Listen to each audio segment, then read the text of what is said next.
काफी समय पुरानी बात है।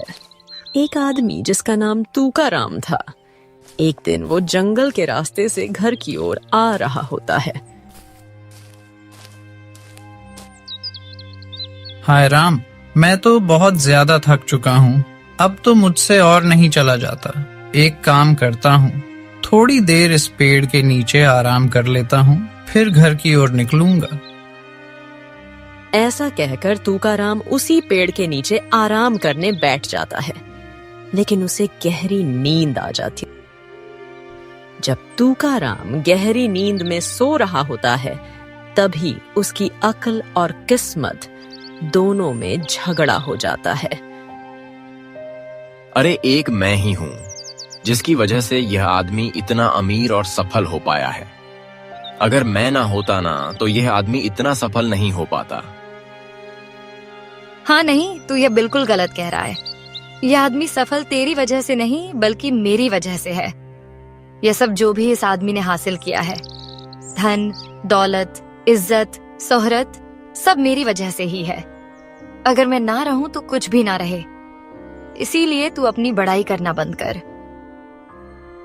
वाह भाई वाह! अरे कोई भी काम भला बिना अकल के हो सकता है, हैं? अब तुम ही बताओ, बिना अकल के तो इंसान 4 कदम ठीक से चल ना पाए, फिर वो भला सफल कैसे हो जाएगा? इसलिए तू मान ले कि यह आदमी जो भी है मेरी वजह से है। इसमें तेरा कोई योगदान नहीं है। नहीं, ऐसा नहीं हो सकता। जब तक मैं इसके साथ हूँ, इसका कोई बुरा नहीं कर सकता।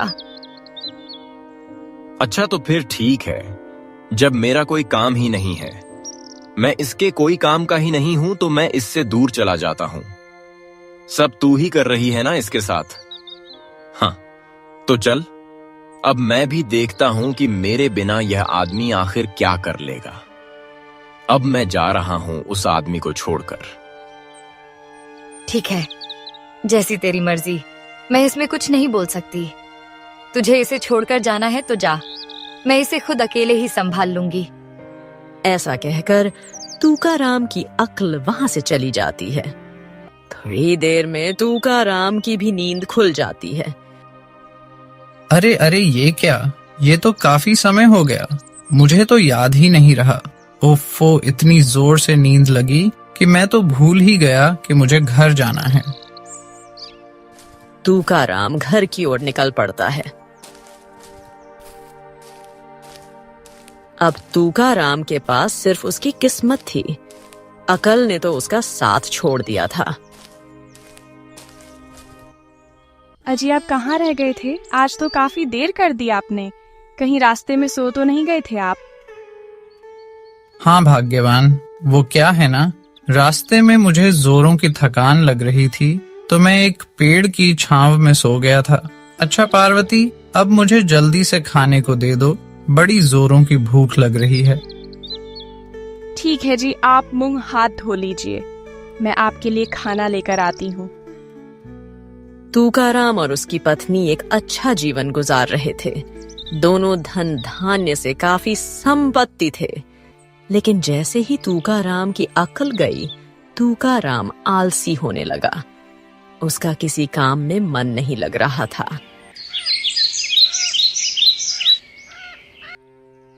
ए जी, मैं देख रही हूँ कुछ महीनों में आप बहुत आलसी होते जा रहे हैं।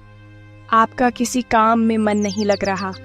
अगर ऐसा ही चलता रहा तो हम भिखारी बन जाएंगे, और आप काफी दिनों से काम पर भी नहीं जा रहे। क्या हुआ है आपको? घर का राशन भी खत्म होने की कगार पर आया है। क्या भाग्यवान, तुम भी ना पूरी जिंदगी काम करते करते बीत गई, अब भी तुम्हें संतुष्टि नहीं है। अरे अब तो आराम करने दो मुझे, या सिर्फ काम ही करवाओगी? देखो जी, यह जीवन और यह शरीर ऐसे थोड़ी ही चलता है। इसे चलाने के लिए मेहनत करनी पड़ती है। अगर आप काम नहीं करेंगे तो अनाज कहाँ से आएगा, और अनाज नहीं आएगा तो हम क्या खाएंगे? अच्छा, जीवन जीने के लिए तो कड़ी मेहनत मरते दम तक करनी पड़ती है। तूकाराम काम की तलाश में बाहर तो निकलता है, लेकिन एक पेड़ की छांव के नीचे सो जाता है। और जब नींद खुलती है तो वापस घर आ जाता है। आ गई जी। आप क्या हुआ? काम मिला? कुछ राशन पानी लाई कि नहीं? अरे नहीं भाग्यवान, आज बहुत काम ढूंढा पर कोई काम ही नहीं मिला। क्या करूं? शायद मेरी किस्मत ही मेरा साथ नहीं दे रही है। अब तुम ही बताओ मैं क्या करूं? मैं क्या बताऊं जी, ना जाने हमारे घर को किसकी नजर लग गई है। अच्छे खासे दिन गुजर रहे थे हमारे, और ना जाने आपको भी क्या हो गया है। आज तो घर पर खाने के लिए कुछ भी नहीं है। आज तो हमें ऐसे ही सोना पड़ेगा। ऐसा बोल दोनों भूखे पेट ही सो जाते हैं।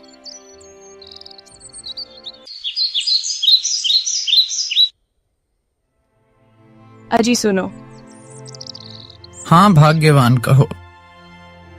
देखिए जी, आपने काम बहुत ढूंढ लिया लेकिन आपको कोई काम नहीं मिला। अब हम ऐसे ही तो भूखे नहीं मर सकते ना। तो मैं क्या करूं भाग्यवान? आप एक काम करिए। वो क्या? आप अपने माता पिता के पास जाइए और उनसे कुछ मदद मांगिए। आपके माता पिता तो काफी धनी हैं। वो अभी हमारी मदद कर दे ताकि हमारे बुरे दिन निकल जाए। ठीक है भाग्यवान, मैं अभी अपने घर जाता हूँ।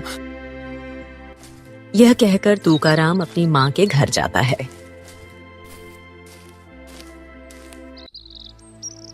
अरे तुकाराम, तू कैसा है बेटा?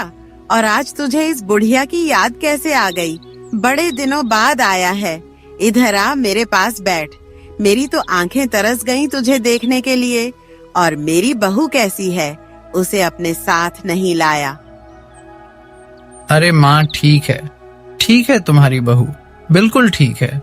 तुम्हें बहुत याद करती है। अगली बार जब मैं आऊंगा ना तो उसे साथ लेकर जरूर आऊंगा। हाँ हाँ बेटा, ठीक है। और बता बेटा, सब अच्छा चल रहा है ना? क्या बताऊं माँ, मुझे कहते हुए बहुत शर्म आ रही है। समझ में नहीं आ रहा है माँ कि मैं तुझे कैसे बताऊं। क्यों बेटे, क्या हुआ? और मैं तेरी माँ हूँ, मुझसे कैसी शर्म? बता क्या बात है? और तूने अपनी हालत कैसी बना ली है? माँ, पता नहीं क्या हो रहा है घर में। हम लोग अनाज के दाने दाने के लिए परेशान हैं। हमारी स्थिति भिखारियों वाली हो गई है माँ। मेरा भी किसी काम में मन नहीं लग पा रहा है। आपकी बहू ने मुझे आपके पास इसलिए भेजा है ताकि आपसे कुछ मदद ले सकें। माँ, अभी हमारे दिन अच्छे नहीं चल रहे हैं। आप हमारी कुछ मदद कर दीजिए। जब मैं कुछ करने लगूंगा तो तुम्हारी पाई पाई लौटा दूंगा। कैसी बातें कर रहा है बेटा? बच्चों की मदद करना तो माता पिता का फर्ज होता है। फिलहाल बेटे, मेरे पास थोड़ा सा आटा रखा है जिसे मैंने अभी गंद कर रखा है। तू कह रहा है तुम दोनों ने कुछ दिनों से खाया नहीं है, तो एक काम कर, वो आटा ले जा और बहू को दे दे। रुक, मैं अंदर से आटा लेकर आती हूँ। ठीक है माँ। एक काम करती हूँ, यह हीरा मैं इस आटे में रख देती हूँ। जब तुकाराम बहू को यह आटा देगा तो वो इसे निकाल कर बाजार में बेच देगी और उनके घर की स्थिति अच्छी हो जाएगी। तुकाराम की माँ उस हीरे को आटा में छुपा कर देती है। ये लो बेटे।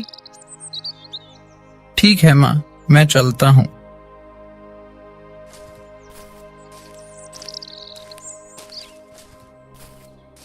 चलते चलते रास्ते पर तुकाराम को बहुत तेज गर्मी लगती है। हे प्रभु, आज तो यह गर्मी मेरी जान ले लेगी। क्या करूं? अरे, इस नदी में तो शीतल पानी बह रहा है।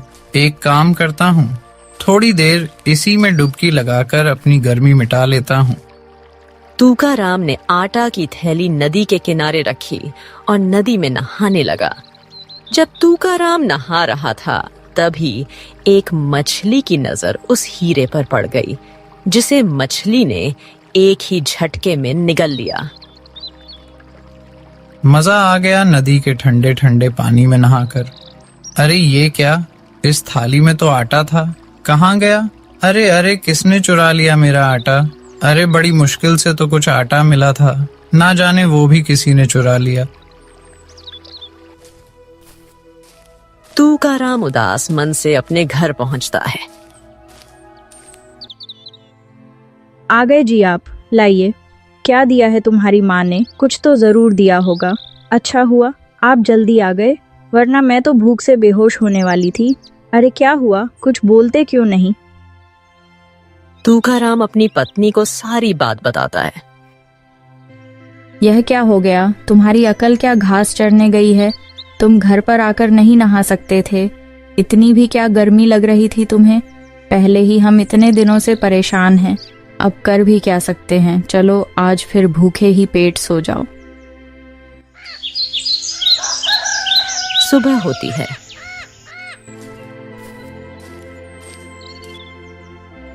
अजी उठो। हाँ हाँ, उठ गया हूँ भाग्यवान। अब आगे क्या करना है, कुछ सोचा है? अब अगर तुम फिर से अपनी माँ के पास जाओगे तो वो तुम्हें पागल ही समझेगी। एक काम करो, आज तुम मेरे घर जाओ और वहाँ जाकर अपनी स्थिति के बारे में बताओ। मेरे माँ बाप तुम्हारी जरूर कोई मदद करेंगे। ठीक है भाग्यवान, मैं आज तुम्हारे ही घर जाता हूँ। तूकाराम अपने ससुराल की ओर निकल जाता है।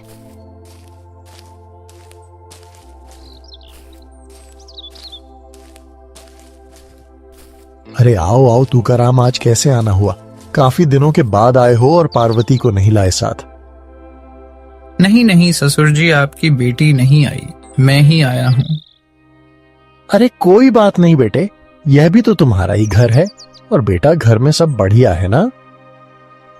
तूकाराम अपनी सारी व्यथा ससुर जी को बताता है। अरे अरे, ये क्या कह रहे हो बेटे? ये तो बहुत बुरा हुआ तुम्हारे साथ। हमने तो कभी सोचा नहीं था कि तुम्हारे साथ इतना बुरा हो जाएगा। ससुर जी, अगर आप हमारे इस बुरे वक्त में हमारा साथ दे दें तो बड़ी कृपा होगी। बेटे, हम तेरी ज्यादा कुछ मदद तो नहीं कर सकते, पर रुक, मैं तेरी सास से कुछ मदद के लिए कहता हूँ। तूकाराम का ससुर अंदर जाता है और अपनी पत्नी को सारी बात बताता है। तूकाराम की सास उसे एक बहुत बड़ा मनकों का हार देती है। ये लो बेटे, ये हार तुम्हारे कुछ काम आ जाएगा।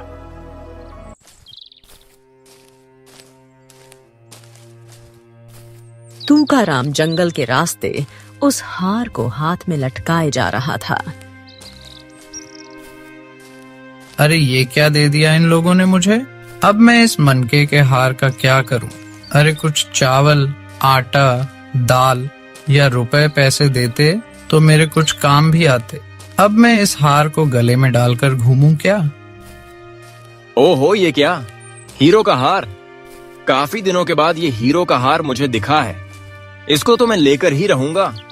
काफी नायाब हार है। यह तो इस हार को मुझे उस आदमी से छीनना ही होगा। बाज तेज उड़ान के साथ तूकाराम के पास आता है और वो मानकों का हार तूकाराम से छीनकर भाग जाता है। अरे अरे अरे ओ बाज, अरे अरे, मैं मेरा हार कहाँ ले जा रहा है? अरे रुक रुक, अरे रुक जा। हाय, एक तो वो मरा सा हार दिया था मेरे ससुर ने, वो भी वो बाज ले गया। खैर, कर भी क्या सकता हूँ, चलो घर चलता हूँ।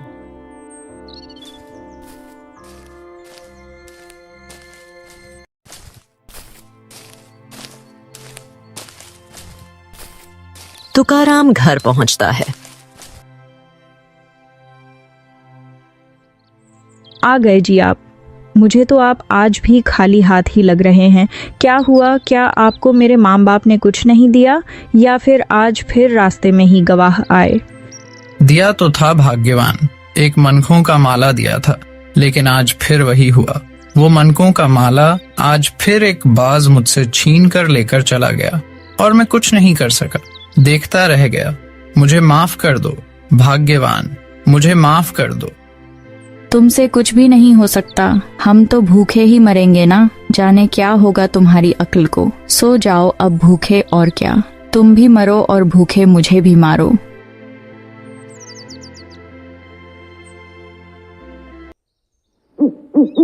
ऐसा कहकर दोनों फिर खाली पेट सो जाते हैं। सुबह होती है। सुनो जी, उठो। हाँ भाग्यवान, बोलो। देखो जी, हमारे पास अब एक आखिरी मौका बचा है। अगर तुम इसमें भी चूक गए तो हमारी मौत अब पक्का तय है। ठीक है भाग्यवान, बताओ। पहले तुम्हारी राजा जी के साथ काफी अच्छी बनती थी, तुम उनके पास जाओ और उनसे मदद मांगो। ठीक है भाग्यवान, इस बार मैं पूरे ध्यान से सामान को घर लेकर आऊंगा।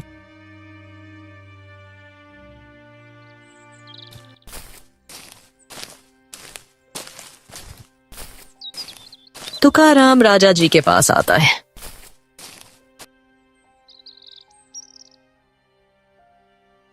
अरे आओ आओ तुकाराम, आज कैसे आना हुआ?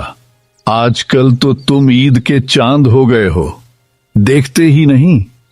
तुम्हें तो आजकल हमारी याद ही नहीं आती। और बताओ, सब बढ़िया है ना? तुकाराम अपनी सारी स्थिति राजा जी को बताता है।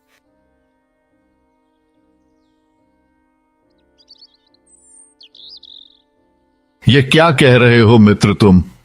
भला इतने बड़े संकट से जूझ रहे हो और तुमने हमें बताना भी उचित नहीं समझा। चलो कोई बात नहीं, मैं कुछ करता हूं। मंत्री जी, सुनिए जरा, यहां आइए। जी महाराज। मंत्री जी, मेरे इस मित्र को कुछ सोने के सिक्के दे दो। अभी इसकी स्थिति कुछ ठीक नहीं है। जब इसकी स्थिति ठीक हो जाएगी तो यह मुझे लौटा देगा। जी महाराज। तुकाराम वो सोने के सिक्के लेता है और घर की ओर आने लगता है। आज चाहे कुछ भी हो जाए, मैं ये पोटली घर पर अपनी बीवी को ले जाकर दूंगा। आज मैं कहीं नहीं रुकूंगा। तुकाराम पोटली लेकर अपने घर आ जाता है। भाग्यवान, ओ भाग्यवान, अरे कहाँ हो तुम? लगता है घर पर नहीं है, कहीं बाहर गई है। एक काम करता हूँ, मैं ये पोटली चूल्हे के पास रख देता हूँ। जब भाग्यवान खाना बनाएगी तो देख लेगी। तुकाराम पोटली को चूल्हे के पास रखता है और बाहर आ जाता है। वहां उसकी पड़ोसन टहल रही होती है।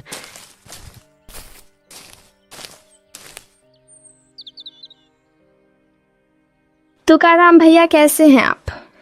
ठीक हूँ बहन। भैया, आपसे एक काम था। हाँ बहन, कहो क्या काम है? भैया, घर में माचिस खत्म हो गई है और बेटा भी बाहर खेलने गया है। अभी मुझे आप माचिस दे दीजिए। जब मेरा बेटा ले आएगा तब मैं आपको दे दूंगी। मुझे खाना बनाना है।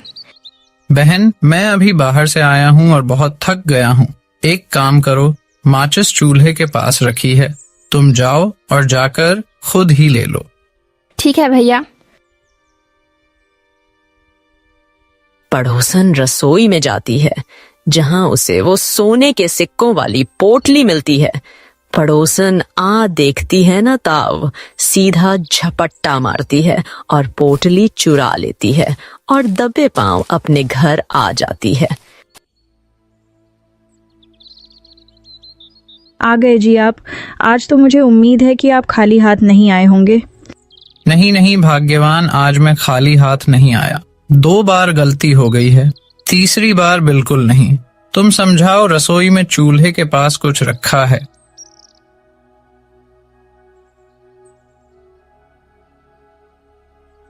पत्नी रसोई की तरफ जाती है और चूल्हे में देखती है, लेकिन उसे चूल्हे के पास कुछ भी नहीं मिलता। कैसा पागल आदमी है, चूल्हे के पास तो कुछ भी नहीं है। अजी सुनते हो, यहाँ आओ। अरे क्या हुआ भाग्यवान? क्या लाए हो और कहाँ रखा है? मुझे तो कहीं नहीं दिख रहा है। अरे मेरी पोटली कहाँ गई? मैं तो लेकर आया था। राजा जी ने मुझे खुद सोने के सिक्के दिए थे और मैंने यहाँ इस चूल्हे के पास रख दिए थे, पर पता नहीं कहाँ चले गए। तुम्हारा ना कुछ नहीं हो सकता, वो हमारे पास आखिरी मौका था। अब मरो भूखे। नहीं नहीं भाग्यवान, ऐसा मत कहो। देखो जी, अब तुम्हारे पास एक ही रास्ता बचा है। तुम जाओ जंगल और लकड़ी लेकर आओ और उसे बेचकर तुम घर का राशन लाओ। अगर तुम ये भी नहीं कर सकते तो एक काम करो, वो क्या? लेट जाओ और इंतजार करो मौत का। नहीं नहीं भाग्यवान, मैं आखिरी समय तक कोशिश करूंगा। तो जाओ जंगल जाओ और लकड़ियां लेकर बाजार में बेचो। उससे जो धन मिले उसी से राशन लाना। ठीक है भाग्यवान, मैं जंगल जाता हूँ। तुकाराम कुल्हाड़ी लेता है और जंगल की ओर निकल पड़ता है।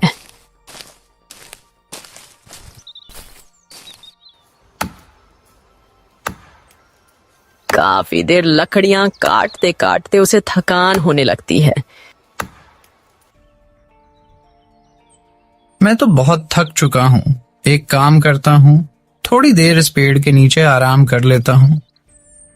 तुकाराम पेड़ के नीचे आराम करने लगता है, जिससे थोड़ी ही देर में उसे नींद आ जाती है। जैसे ही तुकाराम की नींद लगती है, वहां अक्ल फिर से वापस आ जाती है, जिससे अक्ल और किस्मत के बीच फिर से बातें शुरू हो जाती है। भाई अकल, मुझसे बहुत बड़ी गलती हो गई। तुमने सही कहा था। तुम्हारे बिना इस आदमी की स्थिति भीख मांगने भी वाली आएगी भी मुझे हो जाएगी। और आज ऐसा ही हुआ। हमारी लड़ाई में इस बेचारे की जिंदगी तबाह होने पर आई है और हम कुछ नहीं कर पा रहे हैं। अक्ल भाई, मुझसे बहुत बड़ी गलती हो गई। आप कृपया कर फिर से आ जाए इस आदमी के पास। देखा, मैंने पहले ही कहा था मेरे सिवाय इस इंसान का कुछ नहीं, लेकिन तुम नहीं माने। खैर, जो भी हुआ बुरा हुआ, पर आज के बाद हम इसके साथ रहेंगे और इसे कभी अकेला नहीं छोड़ेंगे। हाँ, हम आज के बाद साथ साथ ही रहेंगे और इस आदमी का साथ कभी नहीं छोड़ेंगे। ऐसा कहकर दोनों साथ साथ रहने आ जाते हैं। थोड़ी देर बाद तुकाराम की नींद खुलती है। अरे यह क्या, कितना समय हो चला।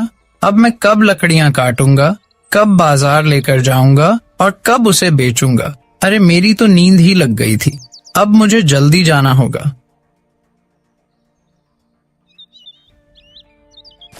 तुकाराम जल्दी जल्दी लकड़ी काटता है और उन्हें सिर पर लेकर बाजार की तरफ ले जाता है।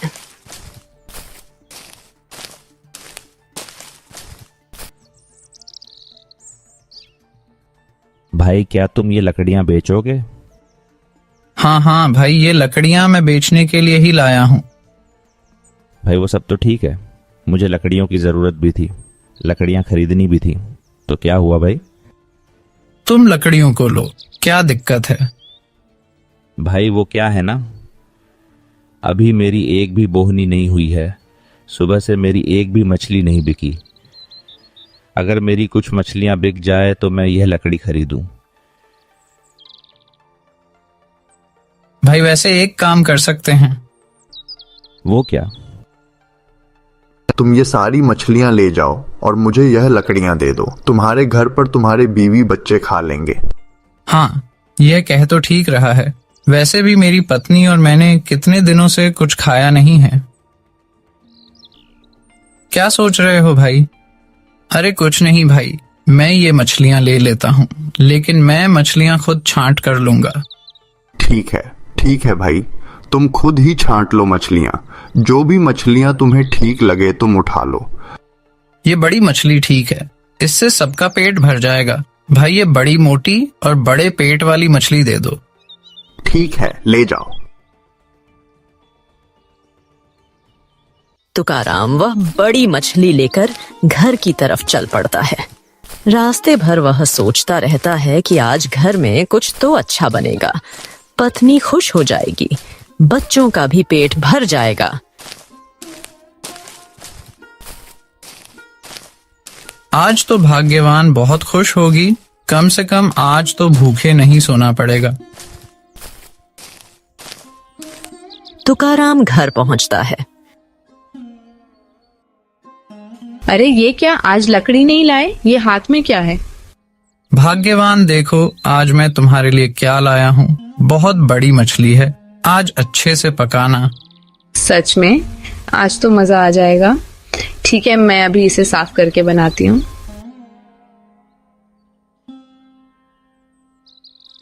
पत्नी जैसे ही मछली को काटने लगती है, उसे मछली के पेट में कुछ सख्त चीज महसूस होती है।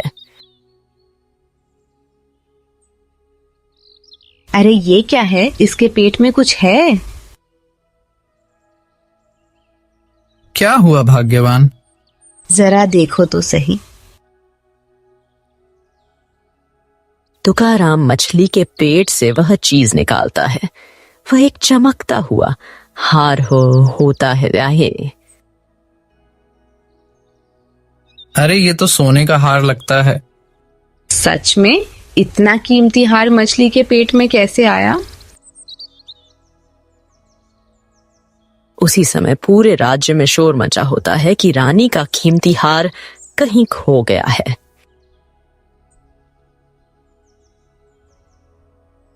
जिस किसी को भी रानी का कीमती हार मिले वह तुरंत राजा के दरबार में पहुंचाए। उसे अच्छा इनाम दिया जाएगा।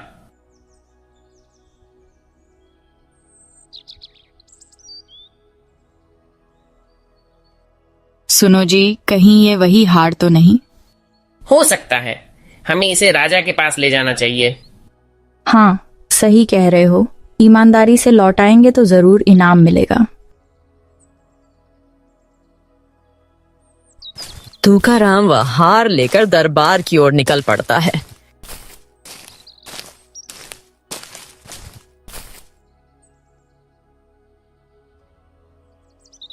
अरे तुकाराम, तुम फिर आ गए, क्या बात है? महाराज, मुझे ये हार मिला है। क्या ये रानी का हार है? राजा हार को देखते ही पहचान जाता है। हाँ, ये तो रानी का ही कीमती हार है। तुकाराम, तुमने बहुत ईमानदारी दिखाई है। मांगो, क्या इनाम चाहिए? महाराज, मुझे बस इतना चाहिए कि मेरे परिवार को कभी भूखा ना सोना पड़े। राजा तुकाराम की सच्चाई और ईमानदारी से बहुत प्रसन्न होता है।